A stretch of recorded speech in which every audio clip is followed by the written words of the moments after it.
Hey, Hey, how are you doing? I'm good. How are you? Better, by the way. Can you hear me better? Yeah, I can. Did you You see can. the new intro? I did.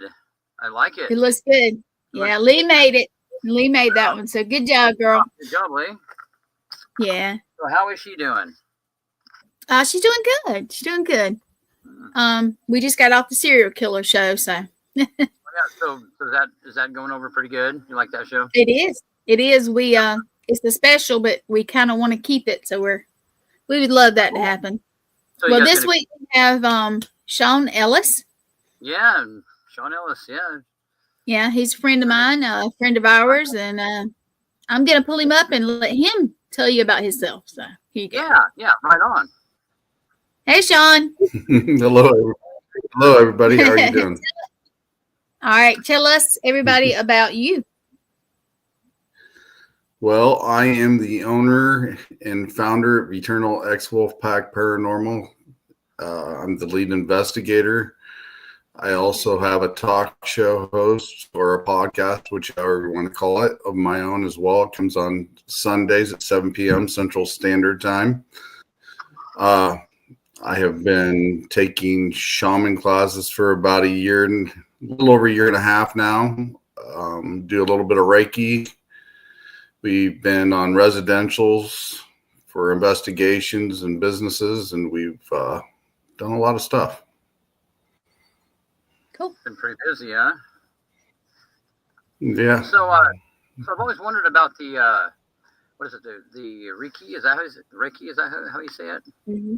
Reiki. Oh, what exactly Reiki. is that? Yeah. Reiki is where you use energy to be able to help heal your body. You can use it to find things, as in with me, I can feel energy around me. I can put my hand out in the open and I can feel something if it's a bad spirit or a good spirit if it's standing next to me. I can divert bad energy into good energy when I'm around things instead of having a negative effect on me. Like some people can walk into a building and they get that heavy feeling, and all of a sudden they just got that you can't breathe. It doesn't affect me that much as like it does other people. My Reiki master, that was my mentor, bestowed what they call the Manaki rites. It's like an Indian ritual type deal. And it's the 9 rights that ground you to everything around you, and it helps balance you out. So that helps me out tremendously as well. Right on. So what got you into this whole journey that you're on with the paranormal, regarding the paranormal? When I was 21, my grandma passed away like that February of 90. Well, actually, it had been February 91. And I used to go to church all the time. I got baptized back then. And after she passed away, I had a dream, and I was sitting in that church where I'd go to church every Sunday. And she walked into that door like she was in her mid-20s. Well, when she got married to my grandpa, because she looked like the picture she had when she got married.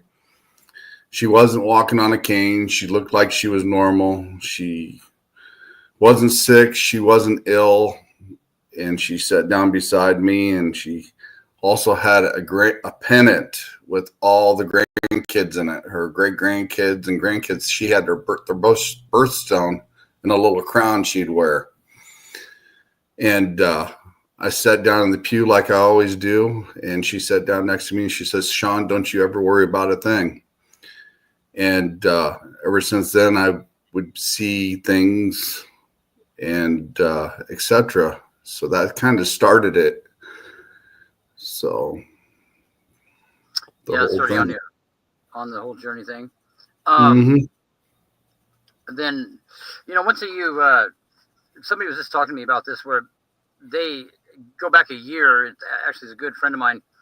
He was on the fence about the paranormal. He was a skeptic, but he didn't not believe, but he wasn't a 100% believer. And he had a couple experiences last year, and talking about how it's such a just a complete change of life, for you, like when you have an experience. It is. Like it takes one, to do it. Yeah. By the time I kind of pushed some of it away. I kind of ignored it back then, never really paid a lot of attention to it. And then I got married in 94 and I got baptized again at that time. And when I was going through classes, I started seeing dreams and of things to come or things that had happened. And it kind of freaked me out. Oh, yeah. One of the things was when I was in class one day, the devil leaned over the top of the building and looked at me and says, "Where's your God now?" And that kind of freaked me out. And I had a couple friends that were preachers at the time. And he says, "You're one of the people that's in the Bible that says young men will dream dreams of yet to come. And you got that ability."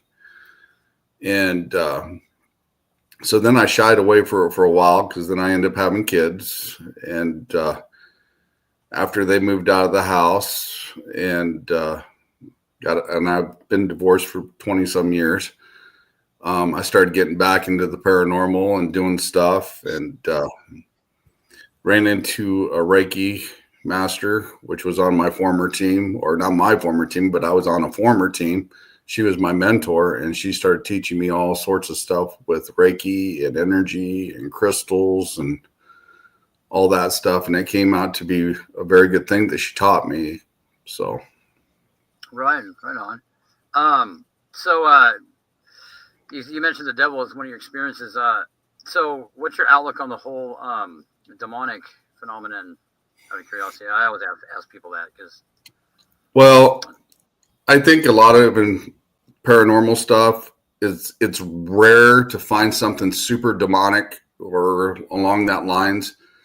I can see like a bad spirit, a mischievous spirit, but I have seen some really odd and strong spirits in investigations that we've had to deal with before. But to be demonic, it would have to be something with a lot of energy or the type of ground it's on or buried or something tragic happened in that house where that energy is in there. Right. So have you had any cases that you feel are demonic?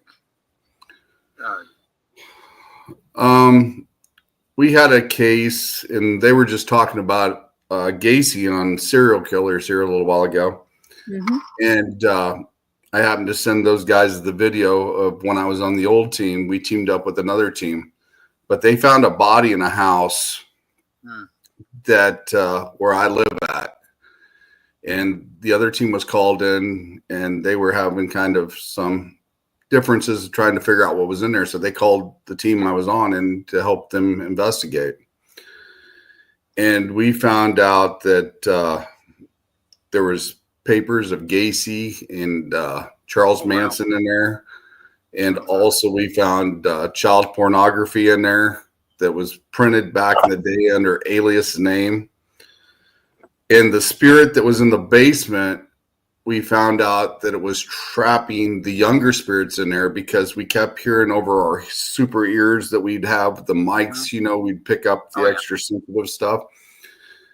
Murder, rape, kill. Oh, wow. And we noticed between me and another medium that was on the other team that it was following us around.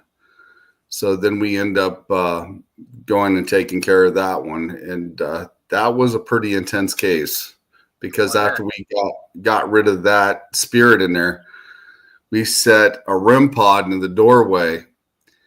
And when they crossed, we had the ovulus on it. And there's like 14 kids' names that we picked up at the time that walked through there was leaving. Wow. We took care of that. Wow. Yeah, there's definitely human evil out there for sure.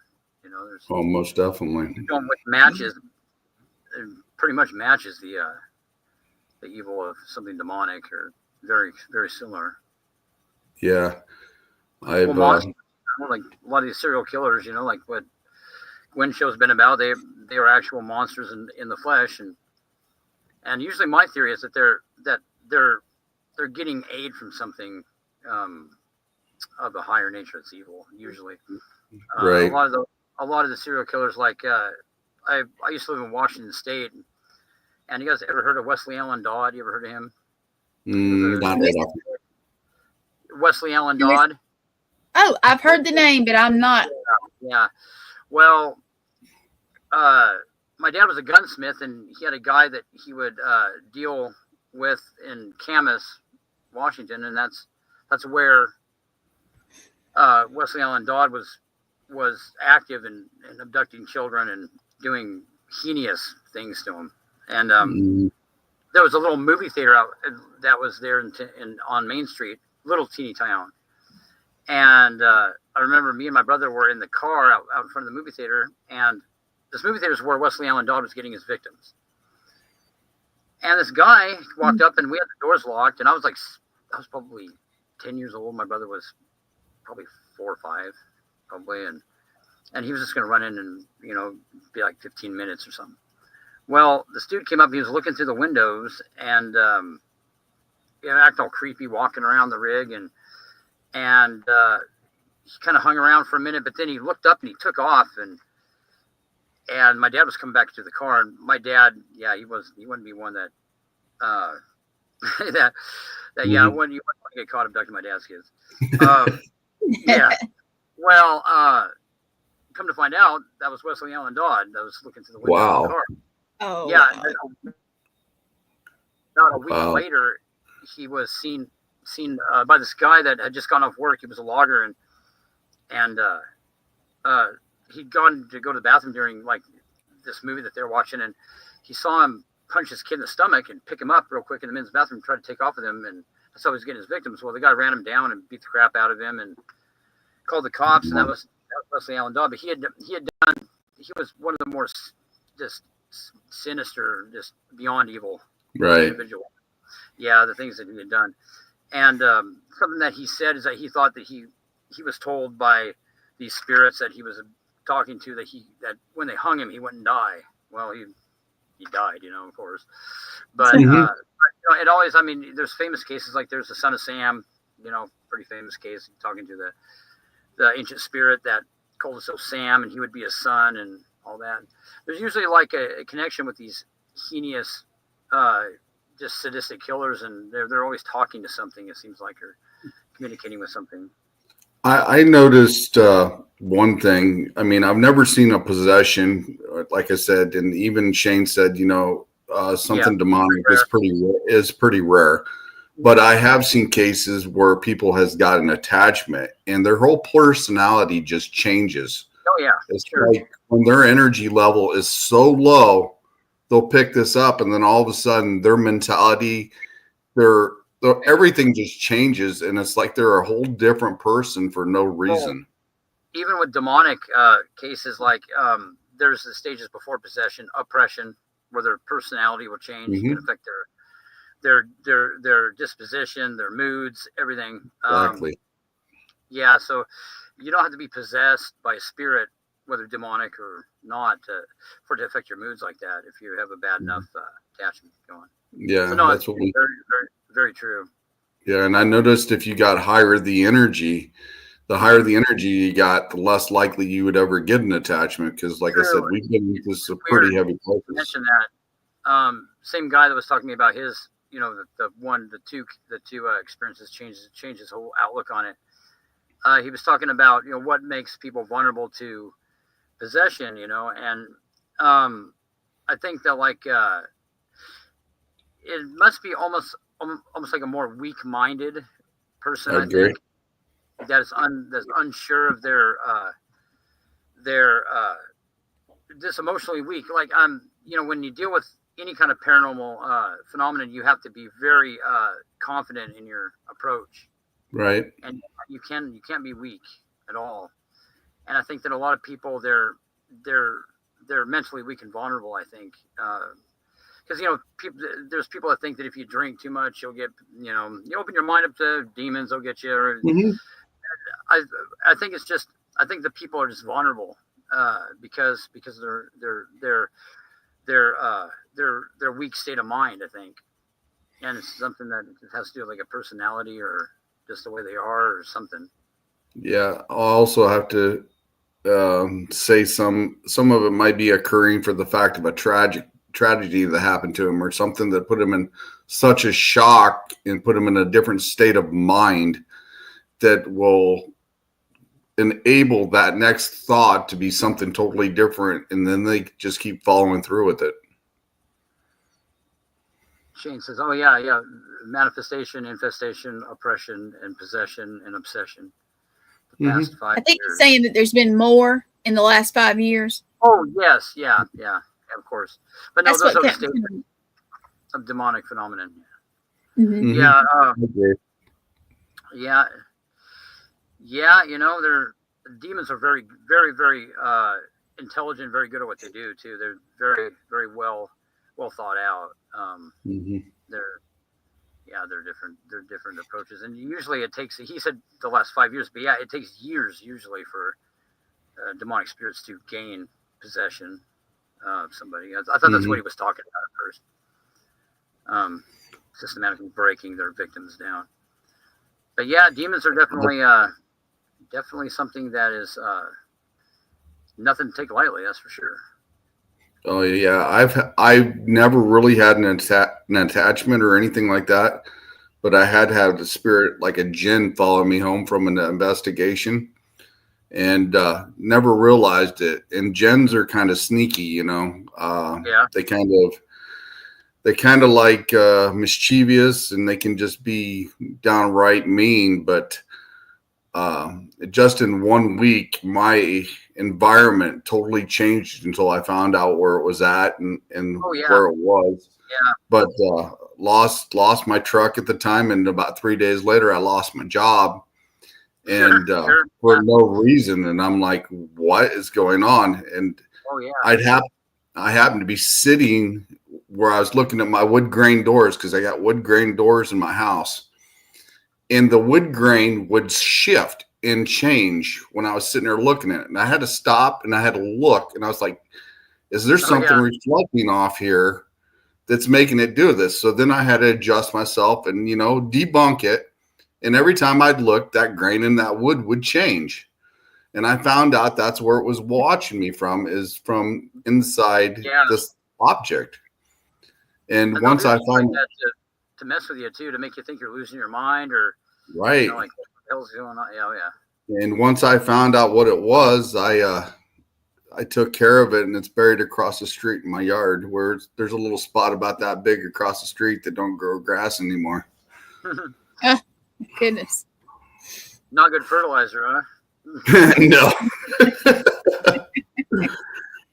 But that's when I've had some gnarly attachments before, some things that followed me back, and not for a long time though. It's weird. It's like when I was fairly new at this, I got a lot more attachments. Oh, Ringo, what do you come to say hi? Okay. What's up, buddy? Yeah, there's people, but with the mental illness and matches, I think you talk about the mental illness that kind of goes along with what could be demonic phenomenon. Yeah, no, there are a lot. There's a lot more of that on the rise. Demonic possession.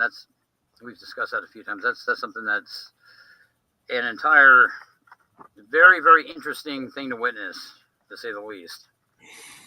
I don't see why people can be skeptical. There's a lot of people in the world of psychology, and they try to say, oh, well, maybe this is just a condition or a mental illness. No, man. I mean, if you witness the real deal, it's not.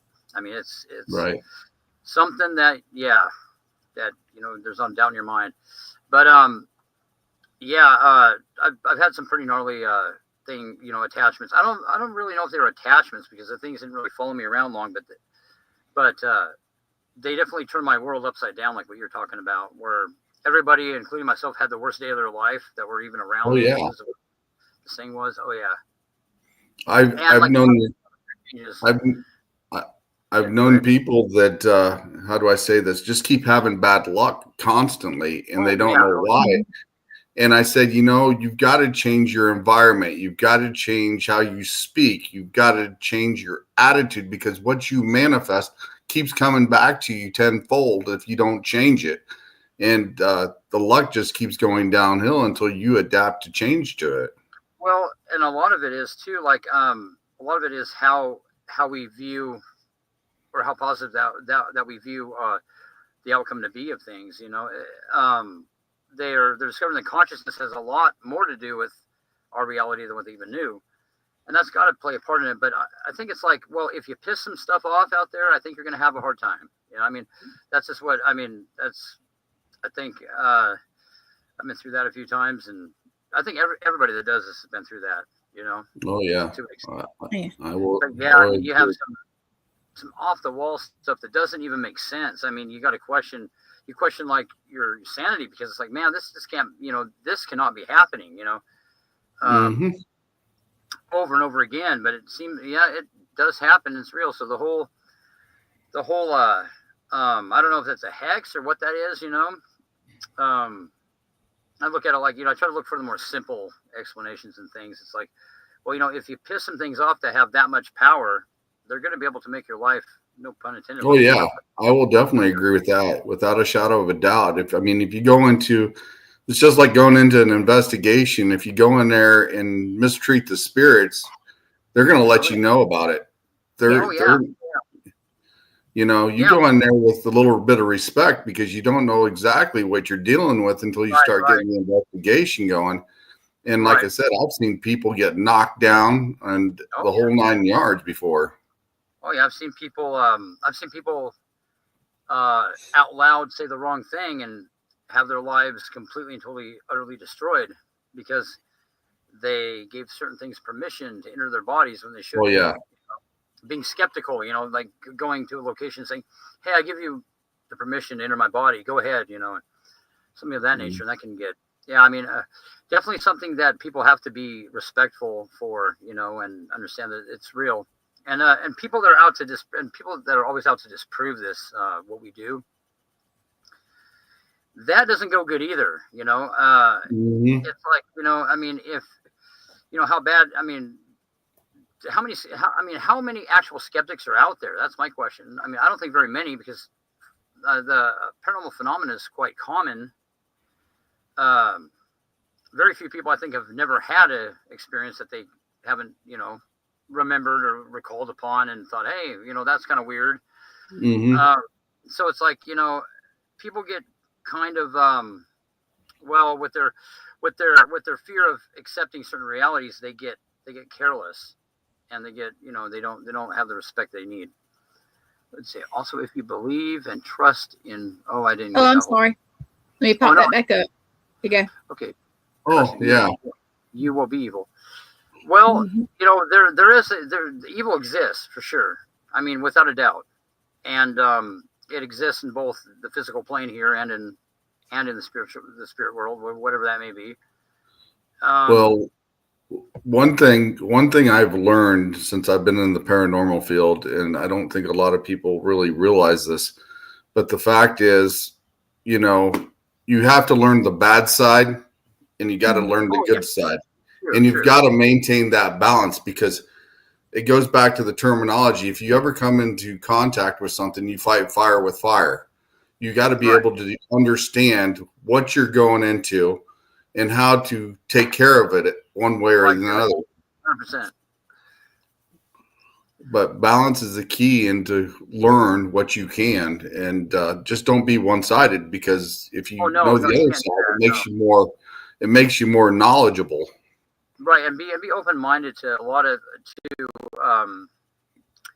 everything that you deal with. That's a big problem in the paranormal community, is people think their way is better than this person's way, and it's like, no, you can learn a lot from everybody. Right, exactly. We're all on the same side, and that's so unnecessary and damaging when people do that.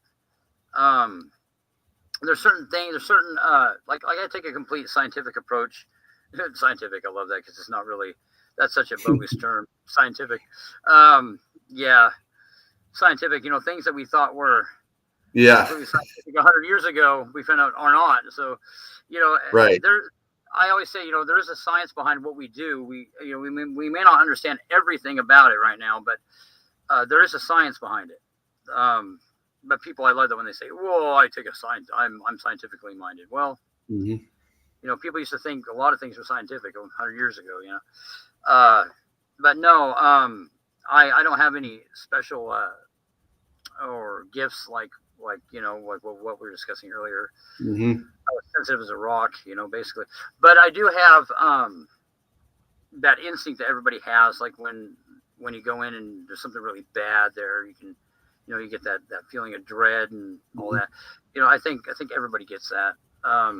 But no, we all have something we can learn from each other for sure. Yeah, most definitely. And everybody's capable of doing it too. You just got to train your mind and be able to do it. You got to concentrate. You got to meditate. You got to start looking like from a different perspective. Like Pam says, you got to think out of the box sometimes in order to find the answers instead of being inside the box. It's like, oh, it's just this. But after you debunk it, and after you debunk it,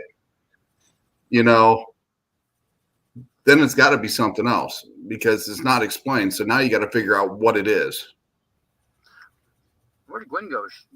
She lose connection? Or she just I'm here. Okay. I'm here. Okay. Yeah. No. For sure. And there's you want to debunk. Of course, you want to be the biggest critic or of your own evidence that you capture and what you present. But there's a lot of people out there that have very inadequate also explanations for a phenomenon. That doesn't really explain what's going on. I think it's a happy medium. This is scientific. And I mean it is a science, but but there are people that have these abilities that should be taken serious. I mean, our government takes it serious. They have viewers. I mean, they studied the paranormal for many years and they use it to this day. So it's an actual phenomenon. And I like how the mainstream scientific community, how they say there's not enough evidence to support the research in the paranormal. No, that's not true. I mean, I think we've collected enough evidence between all of us. Oh yeah. That there is something here that can be proven that's going on that is beyond the norm. And it's like it's so funny. It's like what's the stigma there? I mean, it makes me wonder. What is the big deal with recognizing that there are things out there that can be explained by conventional means and I just don't know what the big deal is. I mean, it's kind of like there's a stagnant barrier put up there, when it comes to mainstream science and the paranormal. Well, one of the things that I like doing the best is I do like going out on investigations. And one of the things I do is debunk. And whenever I'm out, I always do it live so people can see exactly what's going on when it happens. So they can't say, okay, it's been tampered with.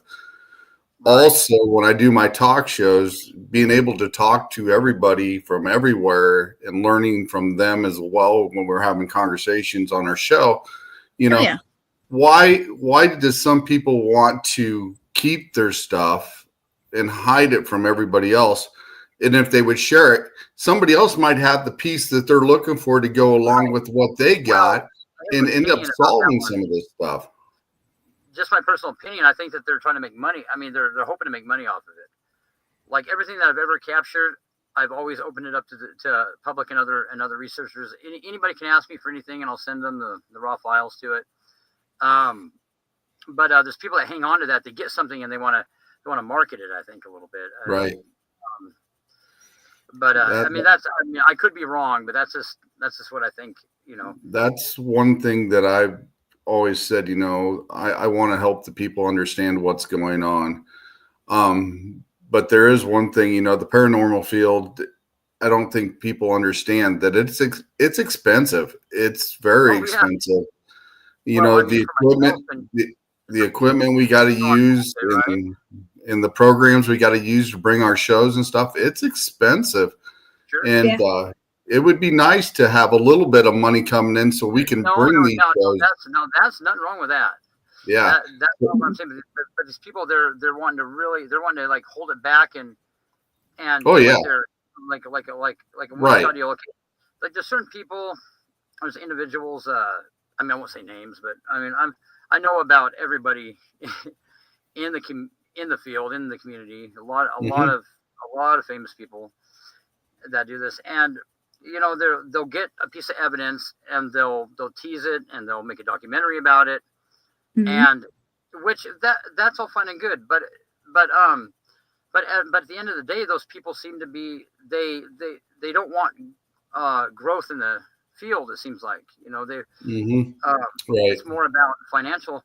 Which I mean, it would be great to have sponsors that to get to go to locations and not have to pay. Yeah, for it, it would be non-profit thing, and it does cost money and it does take time that a lot of people can't sacrifice, and it's only pure passion that keeps a lot of us here. Yeah, I mean that's one thing. Like I said, if it comes down to an elderly person or a child or anything, and like I said, even if I go out on investigations to residents, I never charge them a thing. I don't do it for the money. I do it to learn. I do it to find out what's there. Right. And and to teach. Oh no, yeah, sorry. And to teach, the ones I work with, because I have some rookies on my team now, that to teach them so they can pass it on. Right. No, I mean, I've never made a dime doing this, and a lot of us haven't. A lot of this is more costs us money and time, but it's something that I myself enjoy. I'm pretty sure all of us do here, or we want to be doing that. And it's not the money has nothing to do with it. It's not a hobby. It's a passion, and it's an interest in a way of life for a lot of us. But it would be great to have some of those tools, to expand what we're able to do on our own. Definitely. Right. Definitely. I agree. But it's when I got getting into this, it's like what can we do to further expand the field? And that's what it seems like. There's a lot of turmoil. I don't know if it's still as chaotic as it used to be in the field, but paradrama. Yeah, paradrama, exactly. Yeah, and it really makes what we do look bad. It's like how can but there's always going to be that, I guess, to an extent. Hopefully something bad. I wish that paradrama would quit, because like I said, if we got more people that would actually work together, who knows what we would uncover. Exactly. Instead of just not a being the way they are. We're all on the same team. Last time anyway. Is that my phone? Somebody's phone's ringing. Oh, it's mine.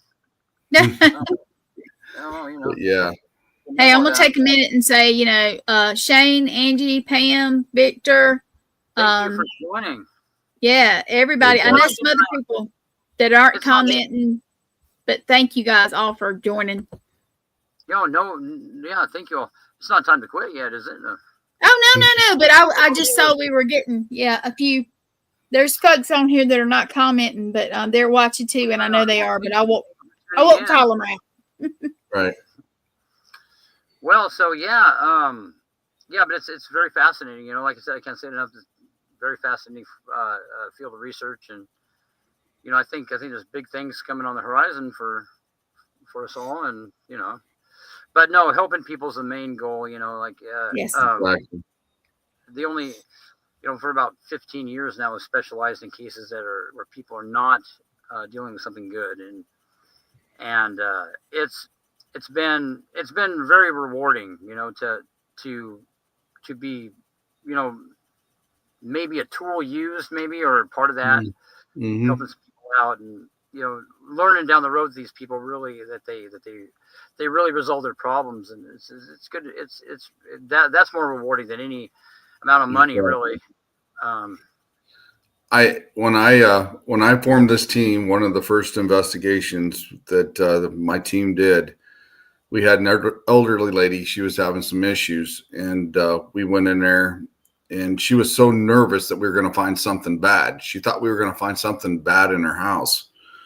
So we went in there, we started investigating, we set up our stuff, and we started getting stuff over the Ovilus speaking and stuff. And it would say demon, this, that, etc. And we started putting two to two together that we found out it was a couple kids' spirits in there. And they were just trying to mimic and scare you. Mm-hmm. Because she said some of the things she said would happen. She would hear the cabinet doors close, or she'd feel a tug on her leg. So we started linking all the pieces together.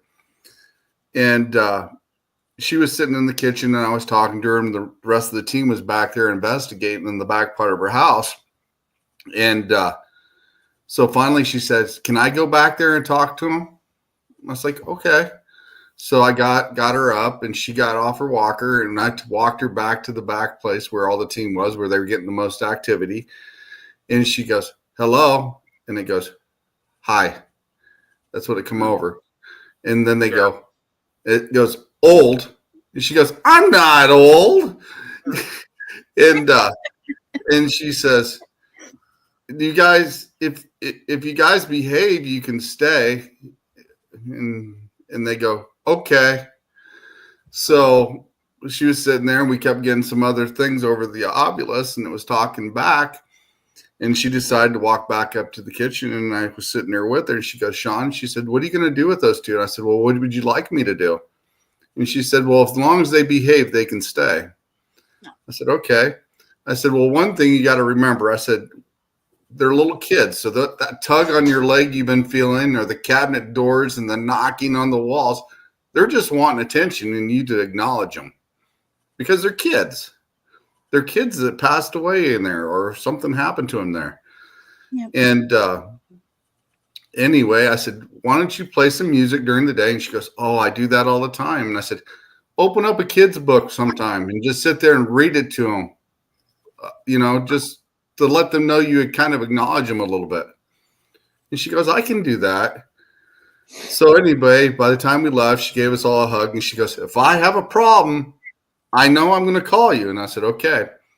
So it went about a week, and I went to her house again, and I knocked on the door, and I said, "Hey," I said, "how's things going?" She goes, "Oh, Shawn," she said, "thank you for coming over and having your team come here." She says, "I feel more at peace now." She said, "I was about ready to sell my house because it was going crazy, and I didn't understand what was going here. But," she says, "I'm going to stay here. I know what's going on here." And I tell you what, that's the best payment in the world, being able to help somebody do that. So that's good that you check back in with your with clients and stuff. There's a lot of, I know investigators that don't do that. I was going to ask you, like, do you check back in with them? And but so that resolved everything then, for the most part. It did. Well, so I have been telling Shawn about something that your evidence of the Wendigo. Myself, yeah, okay, yeah. I told him about that because I think it's just awesome that you called that. Pretty dramatic, that's for sure. Would you mind if I played it? Absolutely, go ahead. Shawn, you good with that? Yeah, go for it.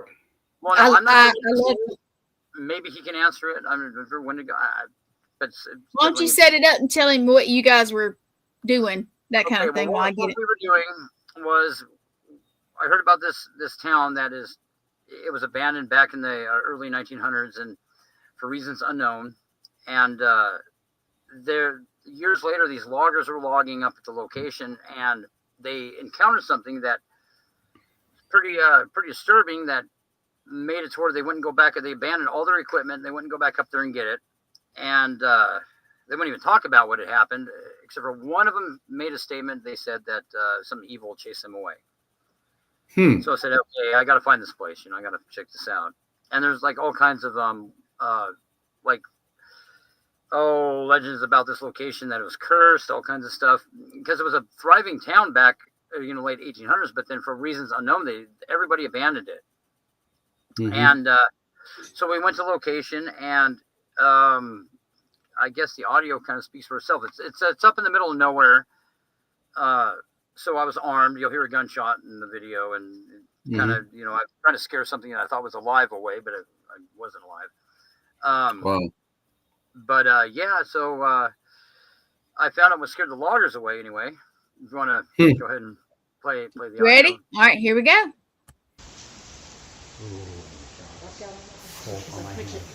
Okay, well, let's leave this stuff recording here. Okay?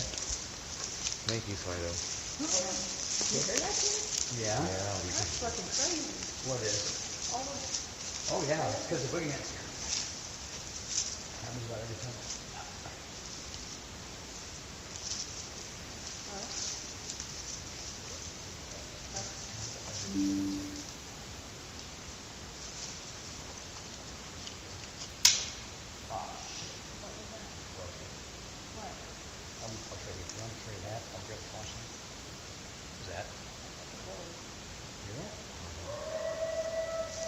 Whoa!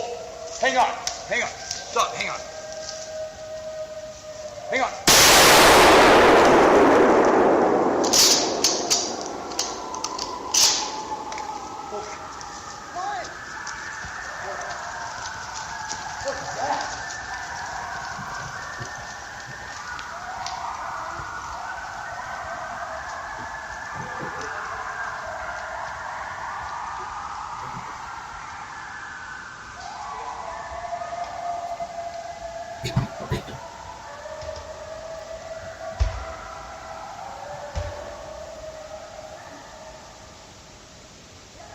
Wow.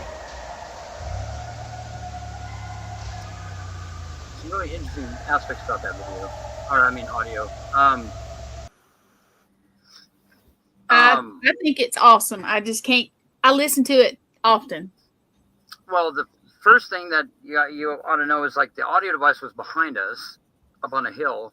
So the thundering of feet that you hear run past it, that's not us. That's something else. When that happened, the clip doesn't give it justice because it was so loud in person that the first initial howl that I thought was a wolf, you know, it vibrated me. It was so loud, it sounded like a siren going off. It was so loud behind me.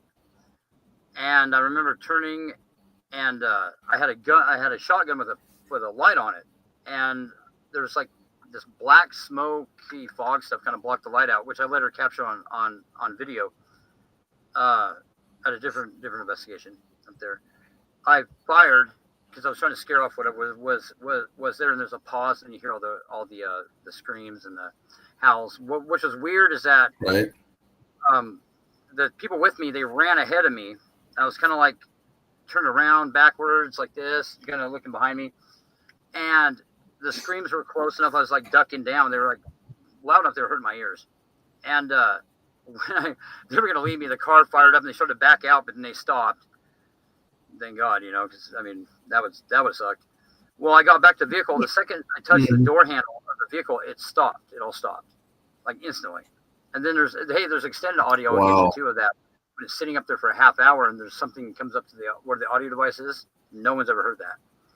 Mm-hmm. Oh wow! Yeah, there's. Did you have when that vibration? You said when you on that first howl, you said it kind of jolted you a little bit. Do you think they had an infrasound structure that did it make you sick? You know, it didn't make me sick, but it was so loud. It was like bass, like in a car stereo. Like if somebody's got a lot of bass in their car, how it vibrates when the bass hits. Right. It felt like that. Mm-hmm.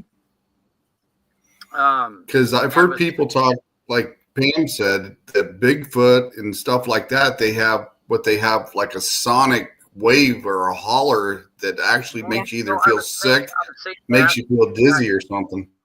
Could be, you know, a physical animal, but this wasn't anything physical because there wasn't anything physical there. And two, I've done a lot of follow-up investigations at the location, and there seems to be something spiritual, but whatever it is, it's something different. It's very strange. There's very interesting though. There's a documentary. There's a guy that does the 411. Do you guys ever heard of that? Dave Politis. He does. Mhm. There's cases of the former where they disappear, people disappear, and then they're never found. But there's odd things that happen, like they'll find their clothes folded, and just there's no explanation for like where these people went, or if they're ever found, they'll be found miles away from where they disappeared, and months later, and Right. it's very, very weird stuff. There was Did you read what Pam said? No, what would you say? She said, could it have been? No, I'm not sure about the portal thing, but the way that the location is very, very odd. Things don't sound like when you're there, it almost sounds like you're in an amphitheater. I think that's maybe what she's talking about, the echo, which doesn't make any sense because there's no real reason for it. I know that there's a Native American, a lot of Native American folklore there. That there's a lot of legends there about something that they worship there, some kind of interesting. Mm-hmm. Yeah, that to this day they worship, I guess. I don't know. Have you been back there before? Have you been back? Yeah, I've been back there a lot. Yeah. Mm-hmm. Hey, Chad, is that where the hitchhiker? Is that where y'all? That's not where y'all picked that hitchhiker up, is it? No, that hitchhiker was a different location. But that's interesting as well. If you want to play that one, that one's bizarre because I do that. Yeah, I mean that's just a couple miles from here, and I really looked into what this. We had our audio anyway. After the investigation, I didn't realize it, but my audio was still running, and we got in the vehicle and we're talking, and then there's a third voice that starts talking that we didn't hear at the time, and I looked into what it was. It's not speaking English most of the time, but it's speaking. It says a couple things in English, but it's speaking what appears to be ancient Sumerian. Very interesting. It says his name at the end of the audio, but you can play the clip. This is kind of a bizarre one. Yeah. You ready? Huh. Yep.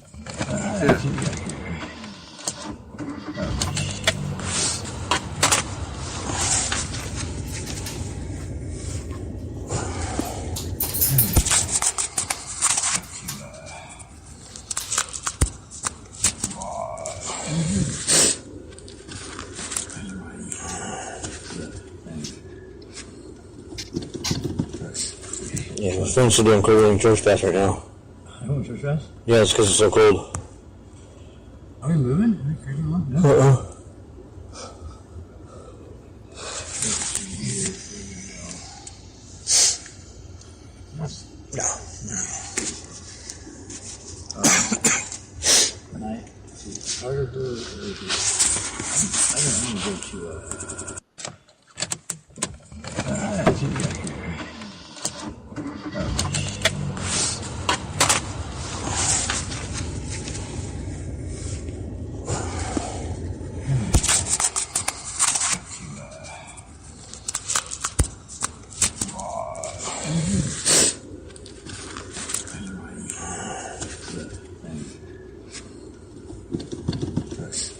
Yeah, my phone's still doing cold in church fast right now.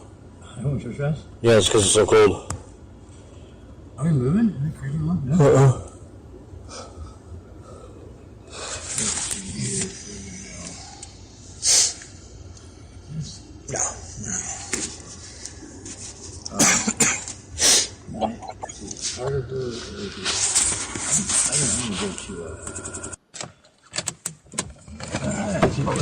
Over again.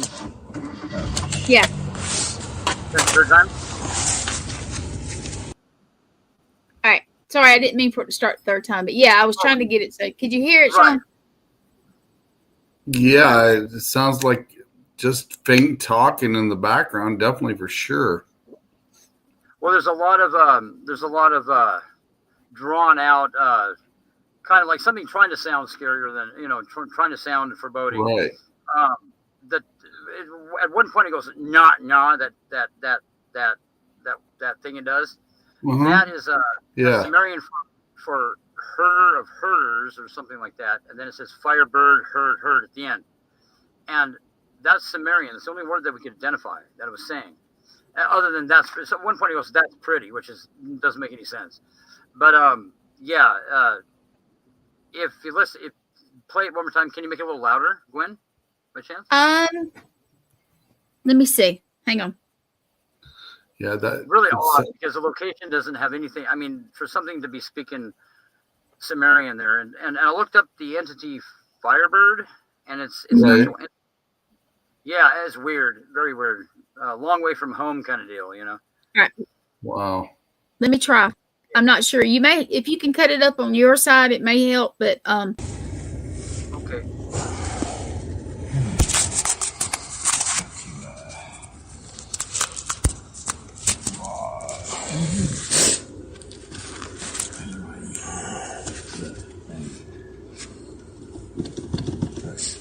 Yeah, my phone's still doing cold in church fast right now.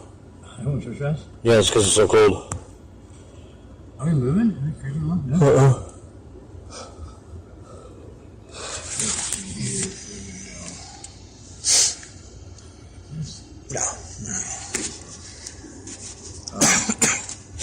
Night. Carter, I don't want to go to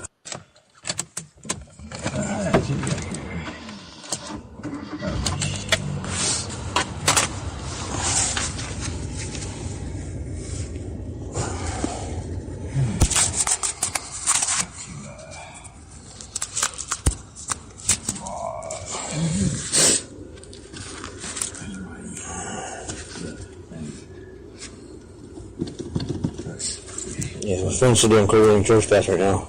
I don't church fast. all right.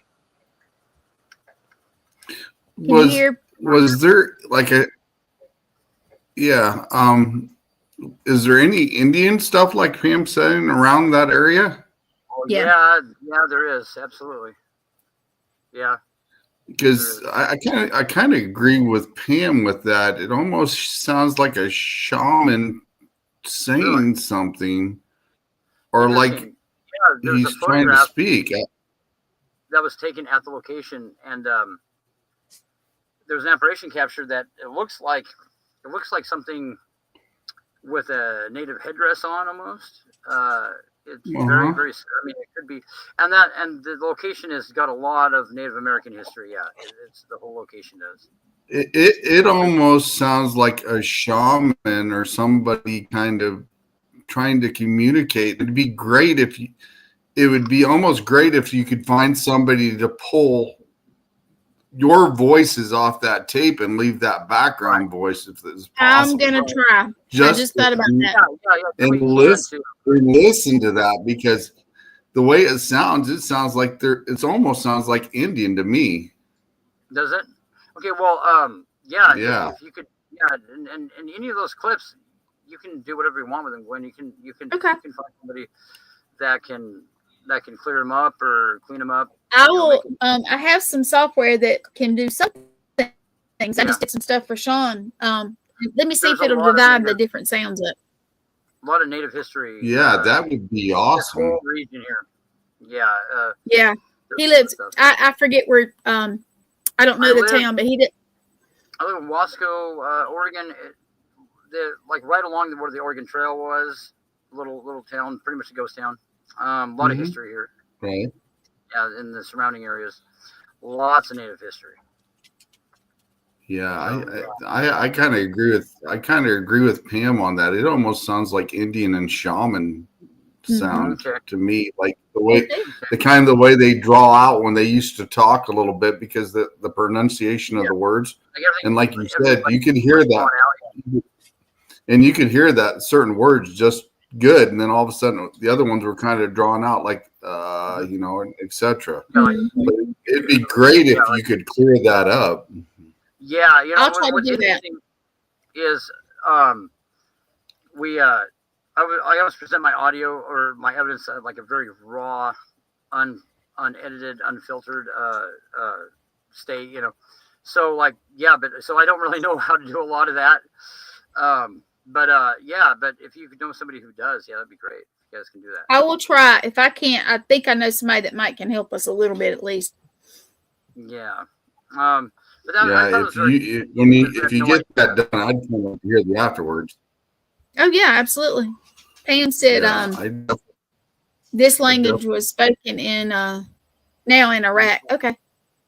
Are you talking about Sumerian? Talking about ancient Sumerian. That's probably what you're talking about. Well, the only reason we linked to the ancient Sumerian is because of the not like the one thing it said that was kind of odd that, we entered, what does not mean, and it was like it linked back to ancient Sumerian. Mm-hmm. Yeah, but and the name Firebird, but that's a very native sounding name as well. I mean, I think anyway. It is. Right. Yeah. And even the pronunciation of nah, and even the pronunciation of nah, like you said, Indians could have used that as well. Yeah, that's true. To describe something they. And the photograph. Yeah. I wish I had it. I could throw it. Get it up here. But actually, I do have it, but I don't know right where it's at for sure. But several photographs of this entity that looked like it had some kind of headdress and like a very interesting photograph. It was really interesting. It was of an apparition and the exact same location. So it wasn't the location that this was captured, but it was the one previous. Pam is asking, what is that you hear it say? What? Oh, not or not something like that. Not something like that. Very similar. Well, guys, it is coming up on an hour, believe it or not. Oh, boy. Yeah, Shane, not Shane, excuse me. Good Lord, Shane was on here. Shawn, thank you for coming, too, by the way. Yeah, no problem. Thanks. Thanks for having me on, guys. Oh, no, good to meet you. Yeah, always a pleasure. Well, okay, I guess that's one more for the book, huh? Yeah. Doesn't seem like an hour even close to me. No, it doesn't. Well, hopefully, let's see, by next week we'll maybe we'll have some other stuff to play on the show. We'll see. That'd be cool. Send me anything and I'll fix it up so we can put it on. Well, there's an investigation we have coming up that, hopefully before the next show that might be interesting. It sounds pretty interesting. So we'll see. That'd be cool. But always good to meet new people, and you got a show on the network as well, huh? Not on this one. I'm trying to. Oh, yeah. I'm trying. Look at him. I'm trying. Yeah. Go check it out, sir. I'm gonna go check it out. All right. Well, Shawn, you want to tell everybody how to reach you? You can find me on Facebook under Eternal X Wolfpack Paranormal, and I also have the talk show on there as well. We go live every Sunday at 7 p.m. Central Time. And this Sunday coming up, I got a Haunted Souls Paranormal. I'll be talking to those guys for the first show of the new year. Cool. Sounds good. All right. Well, thank you again. I'm going to take you down, and I'm going to let Chad take us out. Have a good one, guys. Thank you. Fun show. Well, okay. Well, thank you to everybody that joined. Thank you, Gwen, for sitting in and always babysitting us. Oh yeah, send me any stuff, and I'll figure out how to put it on. I don't know, man. I don't know. There's a lot of stuff. I'll send you some new stuff to play. Interesting stuff. These fascinating cases. The Liberty Bond one definitely is fascinating. The howling and all that. That is definitely that one I hear a lot about. It's been I've let a lot of people air that, and a lot of people seem to share that opinion. That's pretty interesting. Well, it was so interesting that I did mention it to him. That's what I said. But I hadn't thought about splitting up the audio. I will definitely try. Yeah. So if you have something that could do that, that would be great. Okay. Yeah. All right. Well, I'm gonna let you sign us out, so we won't run over too much. All righty. Okay. What are we over? Oh, not yet, right? Oh, it's okay. It's okay. We can. Alrighty. Well, okay. We'll tune in next time. Hopefully, we're gonna have something better, or fun. Anybody listen to next time, or discuss. Tell EST, and thank you for joining. This is Chasing Nightmares. Chad Zumwalt. Yeah. See you. Good night. Good night. I got to get here, guys. I'm sorry.